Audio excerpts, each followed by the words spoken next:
Vuyo, any word at all from, well, we know the ANC is probably still handing in that list, the physical list itself, but word is that there may be 20 names that were actually taken off that list. Any idea?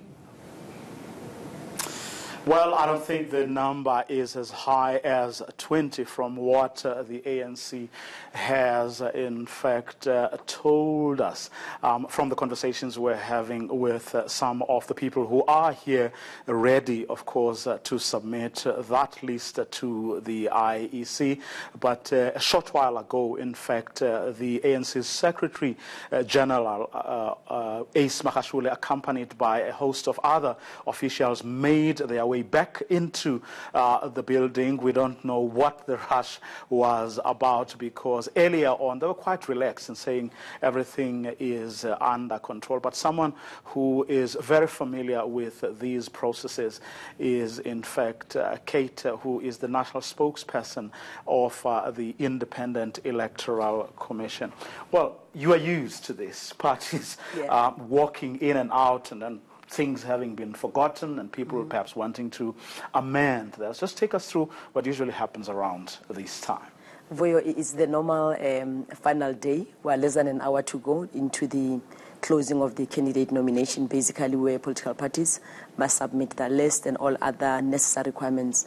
Well, sometimes they bring all the documents only to find that when they get here, they don't have an ID of one of the candidates, so they must go back, or they must phone somebody who must then fax or email or send it on their phone, and then they request us to print for them. So it's the normal drill of final day.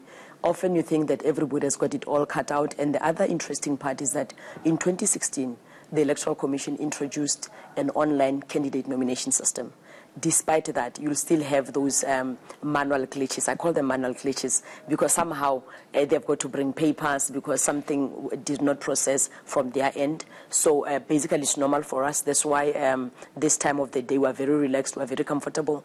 As soon as we close the door at 5 o'clock, when the Chief Electoral Officer does what he needs to do by law to close the door, once that happens, we'll still be having political parties inside our building, clearing up one document or the other. It's very normal. So therefore, it comes with the territory. So the doors will close at 5 o'clock, but those who are inside still completing. As long as you're not inside, you're okay. Okay. Yeah. Now, in the last election in 2014, you had about 29 political parties. Any idea where we are as we speak? As we speak, we've surpassed the 25 mark in terms of political parties contesting.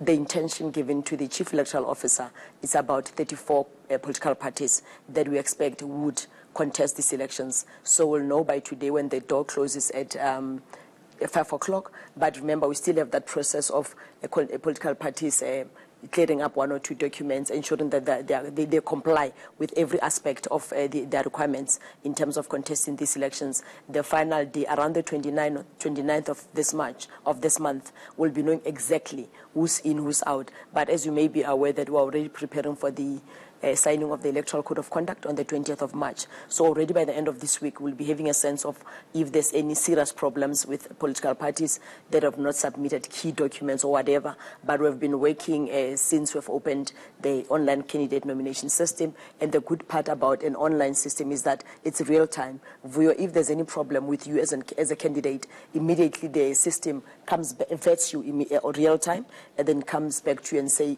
there's a problem in here and here and here. And then immediately political parties are able to supplement that candidate and be able to comply in terms of our rules. Any idea of the ones, the 25 plus that you already have? Any idea how many of them are new parties completely? Not at the moment. We'll know when we do the vetting later tonight, when we synchronize and make sure that these are the normal group and then these are the new, because remember, we're going to be adding from 29 to say these are the new parties that have come on board. So we'll know that after midnight when we do the tallying and ensure that almost reasonably the number that we're releasing tomorrow is more practical, because we're expecting, in terms of the intention, we're looking at about 34. It might drop or it might increase.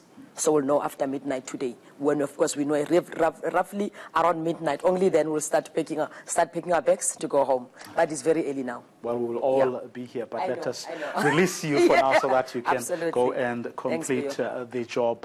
Of course, Tony, from going back to the question you asked earlier, I had to release Kate. The ANC, from what some of the officials we spoke to were telling us a little earlier on, are proud of what they believe is probably one of the biggest achievements that they are going to have in this election, and that is having a lot of young people higher up on the list, and with that may in fact come significant roles and opportunities for them when they get to the National Assembly after the May 8 elections.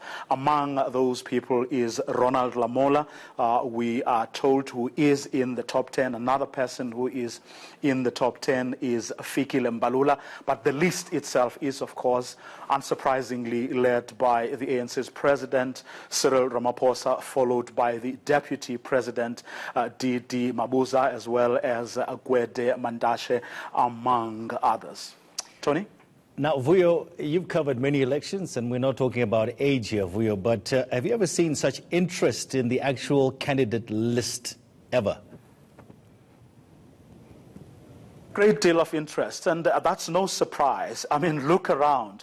We have the PIC inquiry. We have the state capture inquiry. We have the inquiry into SARS. And all these things, you know, have thrown out a whole lot of things that South Africans didn't know about, or certainly didn't know were happening behind the scenes. Look, I mean, this past weekend, we had that report by that high-level panel that President Cyril Ramaphosa appointed, which again spoke to a group of people that includes former and current cabinet ministers who may have been involved in wrongdoing.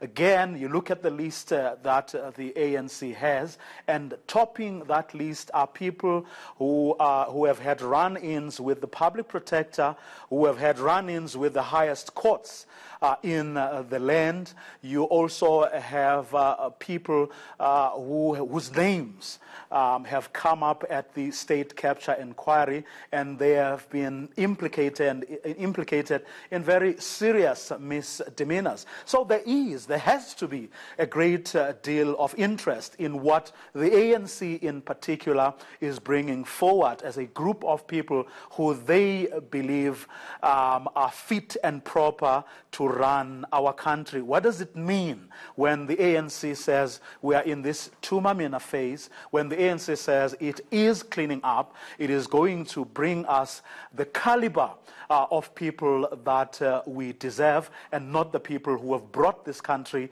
where it is today. Now, whether the list reflects that is anyone's guess, because we have already been told by several ANC leaders over the past 24 hours that on the back of conversations that have had, there have been a lot of discussions, people arguing for either position, whether in fact to include such people on the list. We're talking here about people like Malusi Gigaba, people like Nomvula Mokonyane, people talking about people like Batabile Dlamini. But at the end of the day, the ANC took a decision that those who are high up in the list, having been nominated by the ANC structures, will remain on the list. And if at any point between now and the May 8 elections, or even thereafter, those people will have to be taken off the list, they believe that they will still